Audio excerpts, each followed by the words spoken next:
Sa pangalan ng Diyos, muli ang aking ibinabahagi, pag-ibig niya at ang kapayapaan.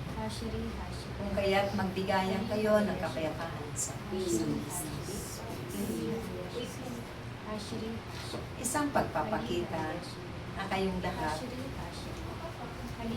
ay tunay na sumusunod sa kalooban ng Diyos.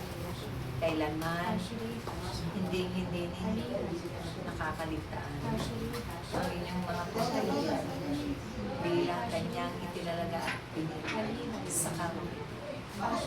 Marami mang kaabalahan sa araw-araw ninyong mga buhay bilang mga ina ng inyong tahanan. Subalit lagi ninyong pinaglalaanan at pinagsusumikapan mga bagay na mahalaga para sa Diyos. Kaya, panatilihin ninyo ito aking pangalan. Ganapin habang kayo'y narito pa sa sarili. Lagi din ninyong ibabahagi ang pagdating ng Diyos, ang mga mabubuting bagay na inyong nakakamtan. Huwag ninyong pagninawaan, gawin ito at ganapin magpakailanman.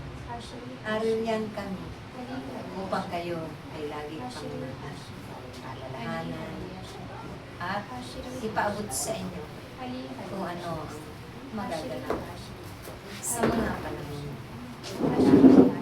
sa mga araw na darating. Dahil kailangan walang limit sa Diyos. Lahat niya alam ng mga mangyayari at magaganap. Kaya't aking mga anak, umasa kayo at lagi kayong kumapit, manalig at magtiwala, manampalataya ng tapat, higit sa inyong paglilingkod. Buong sarili niyo laging ianay na may kalakip na pag-ibig at kagalakan, kababaan ng kalooban. Dahil kung ito'y laging nagaganap ninyo, tunay na kayo ay lagi ng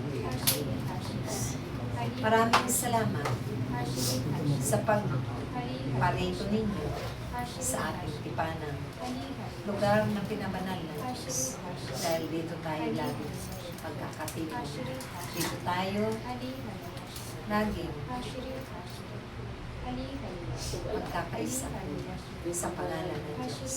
Sa ngalan ng Ama, ng Anak, ng Espiritu Santo.